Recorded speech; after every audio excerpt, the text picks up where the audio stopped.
Televisión Legislativa presenta un diálogo democrático y participativo con temas de coyuntura e interés nacional. Diálogo, un espacio para todas las voces. A continuación. Hola, ¿qué tal, amigas y amigos? Tengan ustedes muy buenas tardes. Bienvenidas, bienvenidos a Diálogo. Ya se dice en la presentación y nosotros lo que hacemos es tan solo reforzar aquello. Este es un espacio para todas las voces, un espacio de información y de opinión de los medios de comunicación de la Asamblea Nacional. Les saludamos precisamente a través de los medios del Poder Legislativo ecuatoriano. La radio con sus frecuencias distribuidas en todo el territorio ecuatoriano, en las 24 provincias del país, lo que significa que estamos presentes en las 4 regiones de la patria. A través del internet les saludamos en todo el mundo, www.asambleanacional.gov.es, y la televisión legislativa con su señal abierta en las ciudades de Quito, Guayaquil y Cuenca. En Quito, canal 42, en Guayaquil, canal 22 y en Cuenca, canal 27. El programa del día de hoy tiene en su primera parte la grata oportunidad de conversar con un técnico como es el presidente del Colegio de Economistas de Pichincha. Recibimos y saludamos al economista Víctor Hugo Albán. Economista, muy buenas tardes, bienvenido. Muchas gracias, doña Yanasi. Como siempre, un saludo cordial a quienes nos están mirando y nos escuchan, con una opinión eminentemente técnica, como usted lo ha manifestado. Y precisamente es esta materia la que vamos a desarrollar de inmediato, pero antes permítannos compartirles este trabajo periodístico de nuestro compañero Byron Pérez, lo que nos va a permitir poner en contexto el tema que lo vamos a desarrollar y que tiene que ver con el tamaño del Estado ecuatoriano. Veamos ese trabajo. Tras el anuncio del Ejecutivo de una posible reducción del peso del Estado y la probable fusión de ministerios tras la caída de los precios del barril de petróleo, Virgilio Hernández, presidente de la Comisión de Régimen Económico y Tributario, explicó sobre la importancia de considerar los factores exógenos sobre la economía ecuatoriana. Mientras el Ecuador siga siendo un país primario exportador, siempre va a ser un país que va a estar sujeto a los avatares del mercado internacional, siempre. Desde hace aproximadamente 5 años tenemos como tendencia la baja de los precios de los productos primarios, primero agrícolas, en el 2012, 2010, 2011, a partir de esos años, luego los de productos minerales y ahora también los productos hidrocarburíferos. Defiende las medidas adoptadas, puesto que según el legislador han sido favorables para la economía del país. Algunas de esas medidas han sido positivas, porque han permitido han evitado, digamos, que salgan dólares de la economía ecuatoriana por un lado, y por otro lado también han incentivado la producción nacional. La aplicación de las salvaguardias, además, es el único mecanismo que tenemos al ser una economía dolarizada. Destaca la optimización del Estado a través de la profesionalización de la burocracia en estos últimos 8 años. La existencia de un aparato burocrático es consustancial con los estados modernos. Entonces, en los últimos 8 años se han ido optimizando el sector público, creando los organismos que son necesarios y suprimiendo otras instituciones. Ahora también lo que se va a buscar es realizar una evaluación. Y que las nuevas medidas propuestas no implican una inestabilidad laboral para los trabajadores del sector público, acogidos por la Ley del Servicio Público y el Código de Trabajo. Byron Pérez, Diálogo. Con lo expresado en esta entrevista, economista, ¿cuál es el tamaño ideal que debe tener un Estado? Y de manera particular, ¿cuál podría ser el tamaño ideal del Estado ecuatoriano? Muchas gracias. Es importante la explicación que ha dado el doctor Virgilio Hernández, porque el país ha tenido consustancial desarrollo, ¿no es cierto? Si hablamos de un Ecuador de la década de los 70, ha crecido un 300, 400%. Si hablamos de la década de los 80, un 200%. Y en la última década yo diría que hemos crecido un 250%. ¿En qué? En el Producto Interno Bruto, hemos crecido en comercio internacional, ha habido estabilidad económica. Los últimos 15 años ha habido un desarrollo armónico de la economía en la parte socioeconómica. Me explico mejor para quienes me están mirando. Digamos que antes la clase media estaba más o menos en un 22%. Hoy la clase media, por suerte, y dando gracias a Dios, pues no, estamos de un 45%, es decir, casi el 50% de los ecuatorianos corresponde a la clase media. La clase media es la que sostiene la economía del país, es la que da es el motor de desarrollo, es la que da una buena estabilidad a la parte comercial. No es la parte que da un crecimiento acelerado, digamos, solamente a la parte de las importaciones, sino que es el empleado público, es el empleado privado, es toda la gente que tenemos un sueldo, una remuneración fija y que programamos nuestra economía al comienzo del año. Si son una pareja de recién casados, obviamente que estas personas empiezan a planificar, primero comprar un auto, después ya está empezando la vivienda porque viene la familia, ¿no? Entonces hemos crecido casi en el 100%.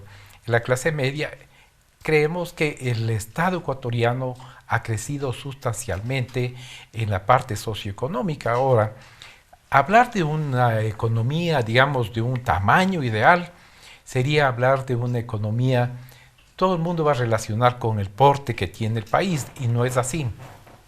Hay países mucho más pequeños que el nuestro, que tienen una economía mucho o superior a la ecuatoriana, pero nosotros no nos quedamos atrás. Hemos tenido nosotros un crecimiento bastante significativo en el PIB en los últimos, 10 años. El PIB ha estado en alrededor del 6%. A veces hemos estado en el 3, 2, como este año, que posiblemente vamos a terminar en el 1.9 dicho por la CEPAL. Para el Colegio de Economistas creo que terminaremos entre el 0.5 y el 1, por los problemas que son de conocimiento público, ¿no? Pero bien vale mencionarles. Primero la caída del precio del barril de petróleo y luego después la revalorización del dólar, que nos ha ocasionado problemas, digamos, consustanciales con nuestros países vecinos como son Colombia y Perú. Entonces la pregunta sería, ¿cuáles son aquellos elementos que marcan que se está en un buen tamaño por parte de un Estado? Bueno, el crecimiento de la sociedad en sí, ¿no? Ya, ese es un ¿Qué elemento. es lo que nos compete a nosotros como economistas? Ya. Habrá gente pues que dice no hemos crecido, sobre todo en la parte política. Yo creo que la parte social es la que corresponde analizar. Y he dicho claramente, ha habido un crecimiento en la parte de la clase media. También se ha elevado el estatus de la gente que tenía una pobreza paupérrima o eran gente que tenía, digamos, muy pocos recursos. Este rato no podemos hablar en el Ecuador de gente que sea totalmente paupérrima o esté en la indigencia. En la miseria. O en la miseria. El Ecuador ha crecido y tiene un buen desarrollo socioeconómico. En esto tenemos que, digamos, ver la parte de la educación. La educación se ha centralizado en la parte de primaria, secundaria y superior, y a todos se les ha dado la debida importancia. En salud hay salud preventiva que anteriormente casi no había, casi. Ahora hay prevención y sobre todo se ha modernizado, ¿no? Hay una gran cantidad de centros de salud que realmente vale la pena mencionarles. Hace poquito, por razones de trabajo, estuve en Pedernales y nos avanzamos hasta Cojímies por razones de un peritaje. Y le digo realmente, ver un edificio maravilloso a la entrada de Cojímies, uno pregunta, ¿qué es? Dice, es el centro de salud. La gente de Cojímies está realmente orgullosa de ese centro de salud.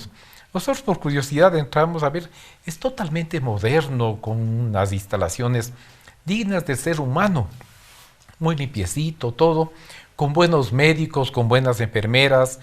Realmente uno queda admirado, ¿no? Porque la gente antes tenía que salir a Pedernales o a veces a la capital de Manabí, que es Puerto Viejo, por una dolencia en la dentición. Hoy tienen todos los servicios y completamente eso es modernizarse, eso es crecer.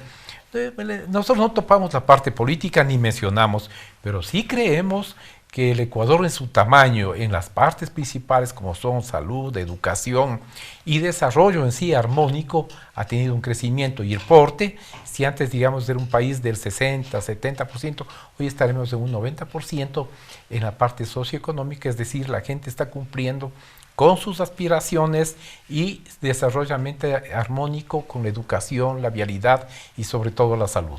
Para quienes se están sumando a nuestra sintonía, les queremos recordar que nuestro primer invitado es el señor presidente del Colegio de Economistas de Pichincha, el economista Víctor Hugo Albán. Estamos conversando con él en esta primera parte de la entrevista sobre cuáles son aquellos elementos que caracterizan un tamaño del Estado como el ecuatoriano que se identifique con nuestra situación económica, económica, social y obviamente con la política también.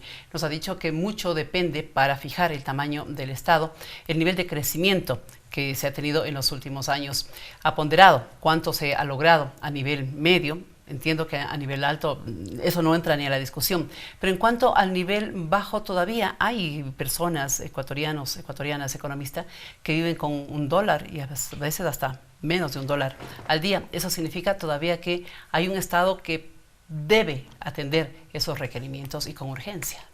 Indudablemente, no todo lo que puede decirse ha sido una maravilla, pero podemos decir que se ha avanzado también en eso.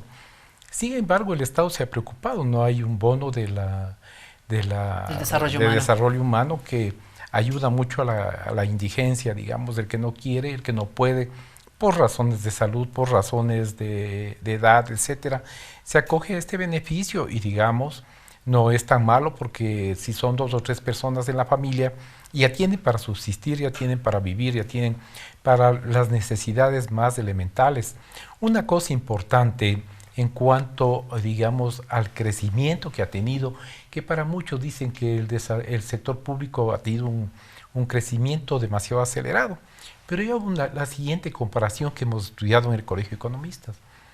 Anteriormente había la vieja y caduca ley de cooperativas, en donde era una cooperativa de taxis, una de buses o una de ahorro y crédito, sin ningún control. Y estaba bajo la supervigilancia del Ministerio de Inclusión Económico y Social, anteriormente de Bienestar Social. Y tenía la dirección de cooperativas. La famosa dirección. Sí, Nunca se vio esa ley. Entonces hubo unos atracos al sistema cooperativo que eran impresionantes, ¿no? Y dolorosos. ¿Para qué comentar, sí, ¿no es cierto? Tipo Cooperativa San Francisco, por ejemplo, en donde más de 200,000 familias quiteñas fueron afectadas. Hoy en día, ¿quién puede decir lo contrario con la Superintendencia de Economía Popular y Solidaria? Este rato vemos que el superintendente tiene una gran apertura, está controlando a 900 cooperativas, ¿no? Entonces es increíble la labor social que hace. Es parte de esta nueva estructura estatal. Es la nueva estructura, ¿no? Que uno hacía podría falta, creer, ¿no? Ajá. A gritos pedíamos en el Colegio de Economistas a alguien que controle a las cooperativas, no puede estar con la vieja caduca ley de cooperativas. Pero se podría creer que se crea un nuevo ente burocrático. No necesariamente es así. Mire, hace pocos días tuvimos una reunión con el señor superintendente y él nos explicaba, decía, he heredado tantos problemas que todavía no les puedo estabilizar. Y obviamente hace pocos días hubo algunos problemas con unas cooperativas, sobre todo las más sonadas, ¿no? La de Riobamba, por ejemplo, también la del Ejército Nacional, que realmente, a pesar de los esfuerzos que ha hecho el sistema, digamos, la Superintendencia de Economía Popular y Solidaria, todavía les falta, ¿no? Pero hemos pedido que le tomen en cuenta al Colegio de Economistas para poder nosotros apoyar, porque muchas veces han venido a conversar con nosotros, han venido a pedirnos auxilio y no hemos sido mayormente escuchados. Este rato el señor superintendente ha dispuesto a las autoridades correspondientes de la superintendencia se nos dé las atribuciones, digamos, y las facilidades, sobre todo para poder ayudar.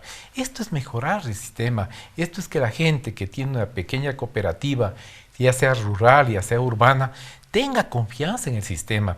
Ya no esté diciendo, ojalá Taita Diosito ayude, porque si no, 4 vivos se les llevaban la plata. Y no digo de memoria, yo le podría recitar tantas cooperativas que frustraron aspiraciones de todo el pueblo ecuatoriano, ¿no?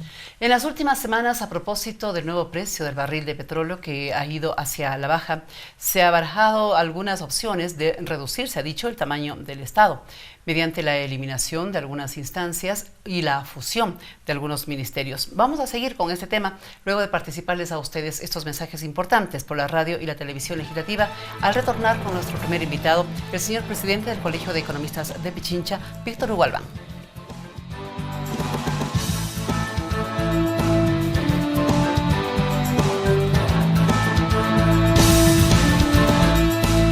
Este diálogo no termina.